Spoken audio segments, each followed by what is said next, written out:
Yeah, timing's a little off today. I get you. Afternoon pod, but still counts because it's the off season, friends. To quoth the great Eric Cartman, whatever. It's my hot body. I do what I want. Welcome to Fantasy NBA Today, afternoon edition, because, whatever. I'm Dan Vespris, and this is a sportsethos.com presentation. I promised you last week we'd do a little bit more on head-to-head leagues, and I figured today was a good day for that because my schedule is all wonkaroo, and it will be a little bit for the next week and a half or so. I think we'll have most likely morning shows tomorrow and Friday. I honestly can't speak to next week. Younger kid is on a 2-week spring break. This week we had some stuff lined up to kind of keep it relatively straight, but there's a lot. I'm reminded here as we get into spring break of what summer's like, where it's all just like fitting puzzle pieces together every day and hoping that I can get to the computer for 35, 40 minutes at some point in there. As you may recall, but don't worry, we'll talk about basketball playoff basketball towards the end of the show. As you may recall, last week, we spent a little bit of time on head-to-head leagues and came to the, I think, at this point, kind of inarguable conclusion that if you really want your head-to-head league to run as close to fair as humanly possible, you need games caps. Sort of brought up the question of what do I mean by fair? Effectively, how do you eliminate the impact of injuries and dumb luck on the outcome of your head-to-head format league? It's always going to be some. You're never going to get that number down to 0. And honestly, folks that are playing head-to-head probably don't want it to be 0. You want there to be a shot for the 6th place team to win the title and, go on a wild run in the playoffs and take home the trophy. You want that in a head-to-head league. That's why you're in it. That's why you're fighting for that last playoff spot on the last week, because if you just get in, anything can happen. Something crazy, whatever. But it would be nice to have a head-to-head league where it's not so reliant on the health of your team for 1 or 2 specific weeks out of 20 some odd. It's crummy. Player that misses just your playoff week, like Shai Gilgeous-Alexander, I think was the example we talked about last week. Guy who missed the Yahoo semifinals with basically his only injury of the entire season. One of the best players in all of fantasy basketball this year. No matter how you slice it. Missed, 4 games? 6 games, I think, total, and 4 of them were during your fantasy playoffs. There's no coming back from that. Your first rounder just dropped right in the most important time of the whole year. 4 games? What are we talking about? A guy that misses 4 games should be a huge win, no matter how you slice. Okay, but assuming he has a decent fantasy numbers, should be a win. And that's dumb. But, of course, there really isn't a way to eliminate that entirely.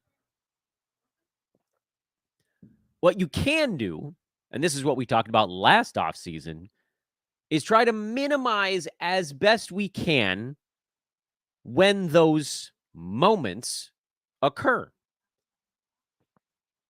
So last year, for those that are playing catch up on this show, if you're relatively new to Fantasy NBA Today, basically new for this season, or just don't listen to off seasons or haven't listened to off seasons before this one, what we decided last off season was that you basically needed to lop off the final 3 weeks of your head-to-head season, even though it sucks to do so.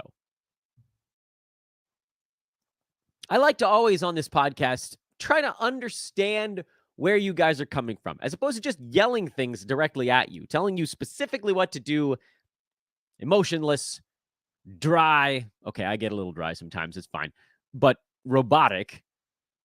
I understand that when I say wipe out the final 3 weeks, the first thing that pops into your head is, I don't want to do that. I like playing fantasy basketball. I want it to go as long as humanly possible because the off season is interminable. So why would I want to extend the off season by 3 additional weeks? Well, damn it, you saw it this year. And actually, this is perfect because as perfect a time as any to mention the fact that we are going to make a tweak to that. This year, I'm tweaking the 3 weeks to 4.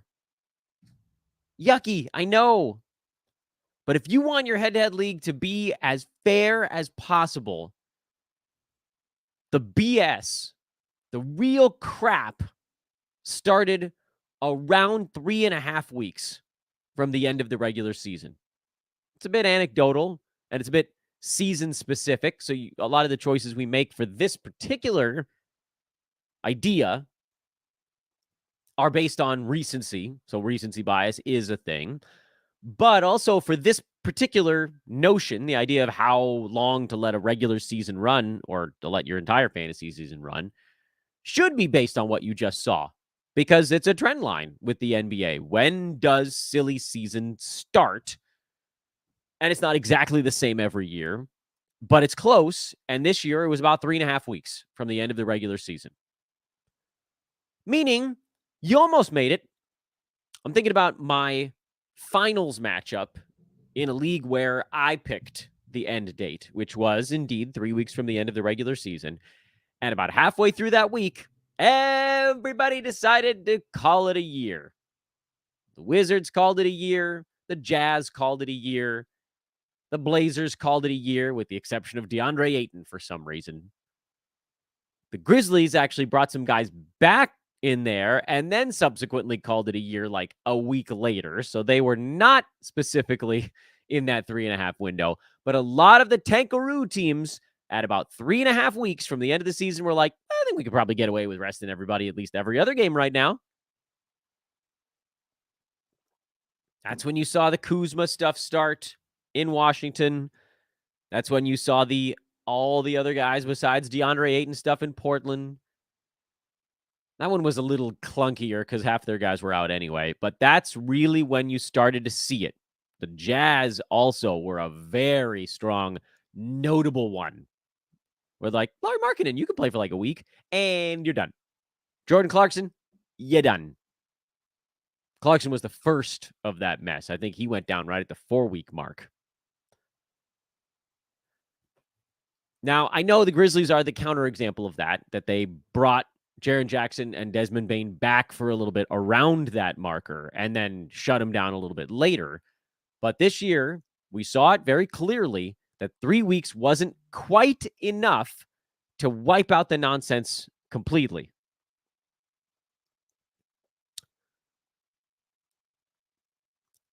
So, while I think 4 weeks probably is a better choice, I think we also have to, at least for 2 or 3 minutes on this podcast, weigh the idea of at what point is it now better to just let a little bit of the crazy in? Was it so bad that the crazy happened with a half a week to go in your finals if you lopped off the final 3 weeks?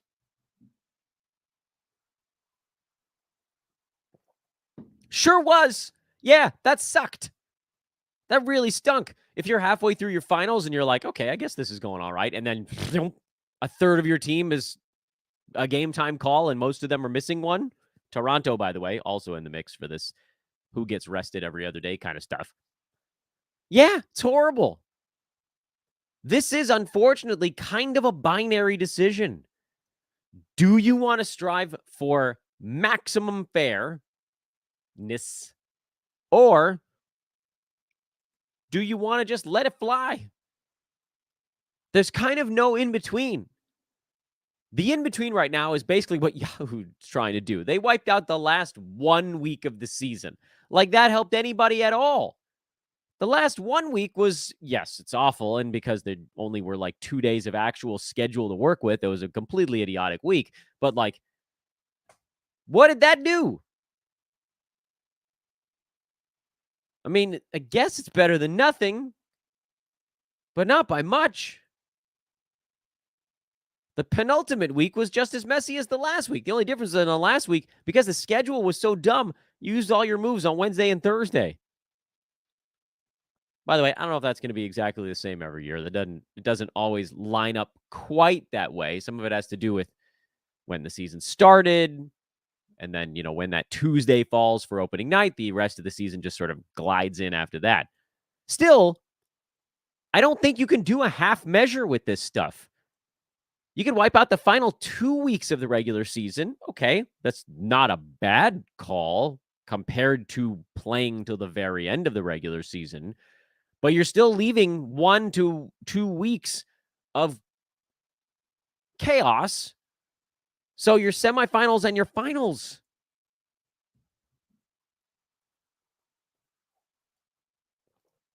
If you could somehow play backwards, and you can't, this is a hypothetical that could never occur, but if you were like, oh, the silly season is just the first round of the playoffs, and then things mellow out after that for the semis and the finals. That's not the way the world works. That's something that maybe we could all get behind because it's first round should be crazy, blah, blah, blah, wave his arms around.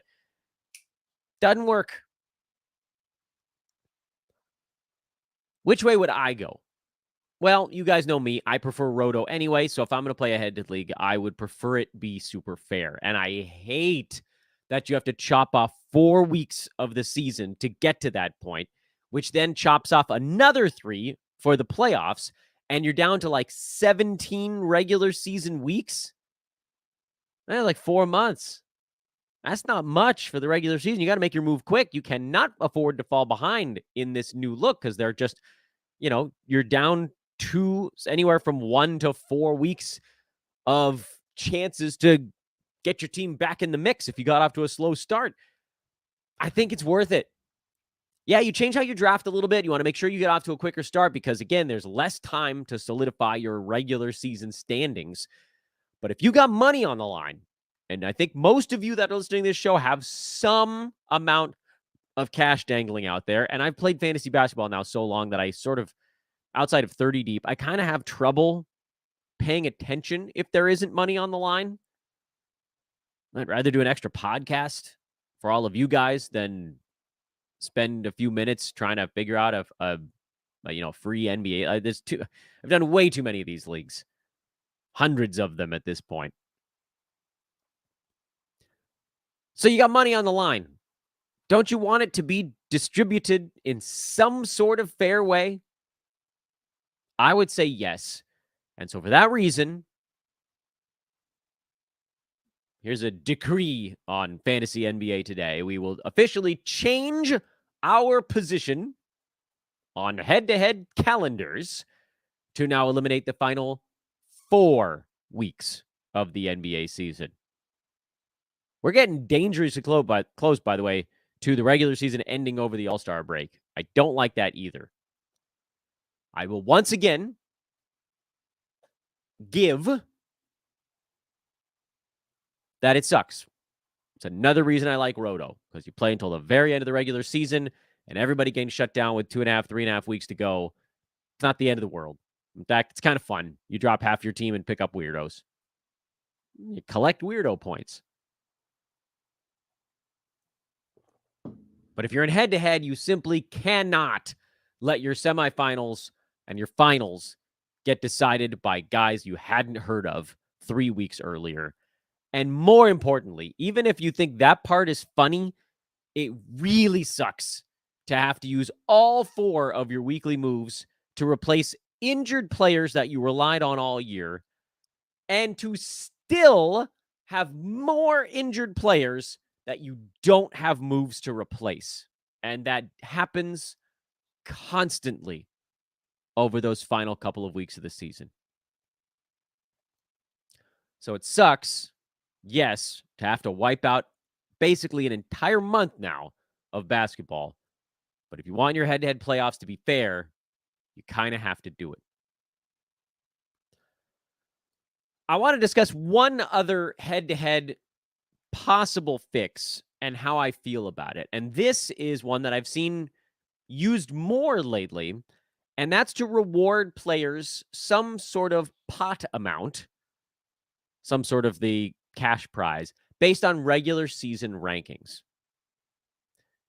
You guys will learn, and I think be surprised to learn, that I don't like that at all. I don't. If you want to have payouts based on regular season rankings, just play Roto. If you don't want the playoffs to factor in as much in the outcome of your head-to-head league, just play Roto. What the hell is the point? Oh, Dan, I still want to play against my friends once or twice a year. Play them the whole year. In Roto, you're playing all of them at the same time all year long. Oh, Dan, I love the week-to-week variance. I got bad news for you, folks. If you have a good or a team that's good at rebounds, you might lose a couple of weeks, but by and large, by the end of the season, you're going to have a winning record in that category. You know what that equates to, basically? Some number of Roto points. If you have like the second best rebounding team in your league, you're probably going to win that category most of the time in your head-to-head league, which basically parallels to getting, a top 2 or 3 number of Roto points in that category. It kind of is the same. You can sort of delude yourself into thinking, oh, this is still head-to-head. No, without the playoffs, you're just playing a shortened Roto season with weird rankings, with wins and losses instead of points. But there's a it's not a perfect 1-to-1 correlation, but it ain't that far off. Dan, what about the things that fluctuate wildly on a week-to-week basis, like field goal percent and free throw percent? Yeah, guess what? If you're a pretty good field goal percent team, you're probably going to win that category more than you're going to lose it. There's more variance, so you might win by more and lose by more. Like there's swings. It's not going to be perfect.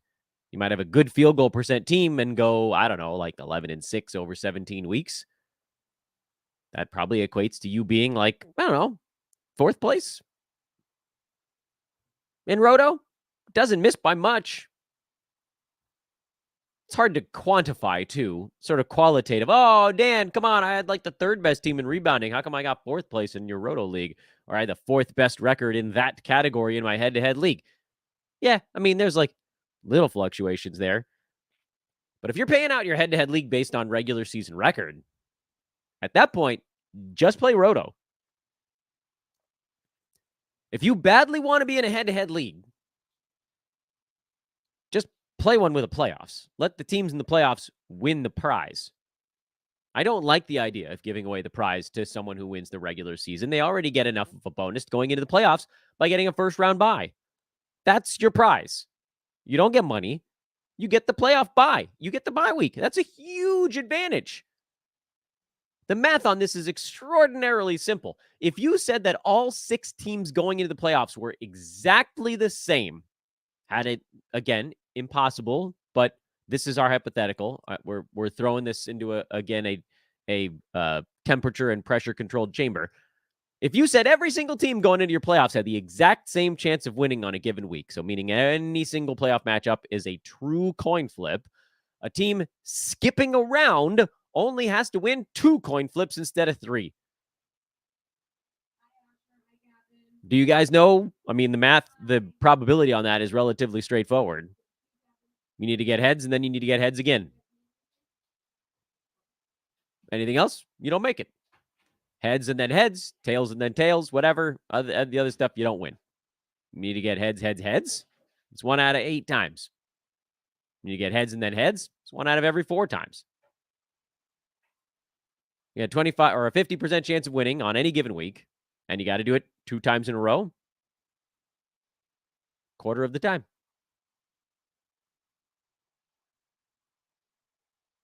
Again, every team's the same, every matchup independent, blah, blah, blah, blah, blah. It's nice to get a bye because your odds of winning technically double.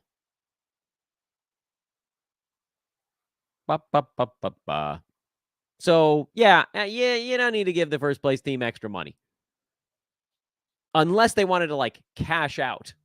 Okay, here you go. First place team, you can take a little bit of money, but you don't get to advance. You no longer get to play in the playoffs. It's like a deal or no deal kind of game. I could get on board with that sort of silliness. Turn your head-to-head playoffs into a game show.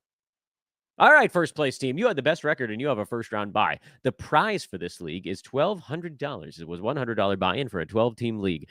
You can cash out for $250, but you no longer have a chance to win the $800 first place prize. Do you do it? The math would, by the way, suggest that you probably should on most things like that, but it would be interesting. How would that go? I don't know. You knock that team out and you bring in the 7th place team? No, that's silly. Someone basically just gets an auto win is what happens. The other team gets a boost. I don't think there's a fair way to do it. This is not an actual suggestion. I'm just saying, if you wanted to turn them into a game show, I would watch. Yeah.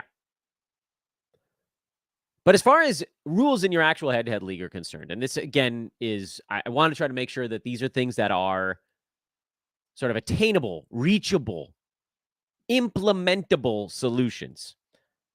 And while I love last week's solution the most, which is instituting a games cap in your head-to-head leagues, I also think that there's going to be the largest amount of pushback on that because it's going to dramatically change how everybody has to play their head-to-head league. And people are by nature afraid of change. And so you're going to have a tough time, I think, convincing any team in your league that hasn't had a title ripped away from them by horrible late season luck. You're going to have a tough time convincing those teams to make that change. I think it'd be a lot easier to convince teams in your league to just say, oh, we're going to shorten it by a week. And then you're like, I don't even know the difference. Like, I don't even pay attention. When the playoffs come. I'm not even like, everybody's strategy stays pretty much the same. And you might be the one who's like, I'll just draft a little bit safer to make sure I get off to a quick start. Otherwise, how many of you actually know the day your playoffs begin on that first day? You might have an idea in the back of your head, but you're not really paying attention to it until you're like 4 weeks out. Be honest with yourselves. So that's a really easy one, I think, to convince your league to do. And if you're the commissioner, you can just sort of do it. You don't need to take a vote on like what day the season ends. By the way, another thing that I would calmly just sort of go to your commissioner on the side and see if you can get it on the voting board. Shortening the crap out of waiver time. There's nothing worse. Okay, there are a few things worse. But it's really annoying to be in a head-to-head playoff battle, especially in the first round when you got, or second round, really. I guess either one, you got 2 battles going. So you got 4 teams, and they're all hunting players, and everybody's trying to stream stuff. And then Yahoo Leagues guys are on waivers for like 2 to 3 days. Every player worth streaming is on waivers by the middle of the week. That's annoying. So shorten that crap. There's no reason that a guy needs to sit on waivers for 2 days. What the hell's the purpose? The team that dropped him can't pick him back up if somebody else puts a claim in on that dude anyway. Like that rule is already in effect. So, and there's weekly moves limits. So it's not like guys can go roster churn. Shorten waiver time to as short as humanly possible. 1 day is more than enough. So anyway, we make an adjustment today to our head-to-head suggested rules, and that is end your league 1 additional week sooner than we said last year, which is now 4 weeks early instead of 3. Yesterday in the playoffs, Minnesota went up 2-0. Indy tied it up with the Bucks at 1 game apiece, as did the Dallas Mavericks in a defensive battle in the first and last games of the day. Phoenix, again, cannot score against the Wolves defense. They are doing exactly what Brew told us they would do on Friday, which is stop the Suns, that the regular season was a mirage. And with time to formulate a game plan, the Wolves have taken Devin Booker basically out of the series. I don't see how Phoenix has any shot of winning without Booker playing well. And then KD didn't play particularly well in game 2 either. So they were just cooked. Game stayed under again, 198, the final score there, 211 was the total. Minnesota covered. Indy put up a pretty good chunk of points. That ball game went over. We figured they would have some sort of counter to teams blitzing Tyrese Halliburton. And the counter was get it to guys that can then basically run a 4-on-3 on many possessions. And Pascal Siakam went buck wild doing it. Dame did everything he could. Brook Lopez did a good ball game. But again, there's just like, it's damn near impossible to play 4-on-3 defense when you're the 3. And that's kind of what you do if you don't have the personnel to get back and cover. And maybe you can when if Giannis gets back. But as the Bucks are right now, they are looking a bit uphill. Dallas beat the Clippers in a defensive battle. Luka and Kyrie were merely okay. Kawhi was back. He was also merely okay. Clippers and Mavs as a whole really couldn't shoot. Dallas isn't getting a whole lot out of their non-stars right now. Got an okay game out of PJ Washington. Clippers got basically nothing out of the non-guys, although James Harden's playing relatively well right now. Kawhi was rusty. Paul George was fine, but not great. Zubats was all right as well. I went on record saying I thought the Mavs would win this ball game. Tim Hardaway Jr. hurt. Daniel Gafford might be playing through some stuff. That is definitely going to be a punch in the gut. I just, like, this is 1-1, and Luka hasn't played well yet. We'll see. They got Kawhi back, and if he can get his legs underneath him, then now it's kind of anybody's game. I thought that he'd miss more time, so that's, I think, good news overall for the Clippers. As far as the games coming up tonight, Miami is in Boston. The Celtics are favored by 14.5 with a total of 205.5. Obviously, Miami is down a couple of key guys. No Rozier, no Butler. Boston was favored by 14 in the opener. They won by 20 in a ball game that listed total was 210, and that one stayed under by 2 points. Not much. So number was pretty close. And they brought the total down to 205.5 for this ball game. Again, you figure as series go, things do tend to be lower scoring. The shooting was actually not bad in that one. I will point out, however, the turnovers and free throws were both very low. Those are numbers you could see actually kind of trend up a little bit. So depending on how the game goes, and I don't know if Boston's going to be going as insane as they did from three-point land. They made 22 of them. They took like 80 in the ball game. That's a way you could see Boston kind of come down. But if you get some more free throws, that's the way the score goes up. If you see more turnovers, that's the way the score kind of comes down. I don't have a strong feeling on this one for the numbers tonight. OKC by 7.5 with a total of 211.5 in that nightcap. First game ended at 186. Yeesh. OKC was favored by 9. New Orleans kept it close. Neither team shot the ball well. So this is another one where it's like, well, you're going to figure they're going to shoot a little better than they did in that one. And the pace was fine, but not overwhelmingly fast. New Orleans did a better job of rebounding, but again, you sort of get those short possessions.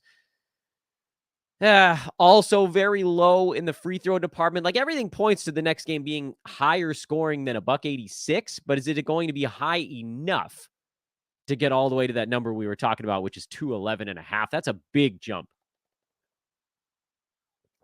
186 to 211. Like, yeah, it's probably going to be higher than 186, probably going to be the 190s to low 200s, but is this thing going to open up enough to get to that marker? I'm not sure that this number isn't still a tiny bit too high. And you're seeing it. Like, they're not calling fouls anymore. Teams are just beating the crap out of each other, and they're letting them do it. I'm going to have to see a pivot from the league or from these games before I start looking away from unders. Unders are dominating right now because teams haven't adjusted to the lower number of foul calls. Bettors haven't really adjusted, and we're just waiting for it to hit that flex point where it kind of pivots back in the other direction. No huge feelings, though. No huge feelings. Don't worry. We'll jump on something when it looks better. But right now, tough ones. Like, I don't see why the Pels can't keep it close. Miami just has no firepower, but you never know with them. All right, that'll about wrap it up for us today. Thanks for sticking with us here on the Slightly Litter Show. I'm Dan Baspers for Fantasy NBA Today. Back with you again tomorrow. We'll break down some other offseason topic because that's what we do. Anybody that's watching live over on social media, please make sure to subscribe to either iTunes or Spotify or some other traditional channel because, again, at some point here, and I don't know if it's going to be this week or next week or if it's going to be June or July, we're going to have shows that are not on video. And I want to make sure you guys get to see those selfishly because like, I wanna see the download stay, but also for you, like, if you don't, then you just won't see a show, and you won't know why, and that's not nice. Alright, have a lovely evening. We'll see you tomorrow.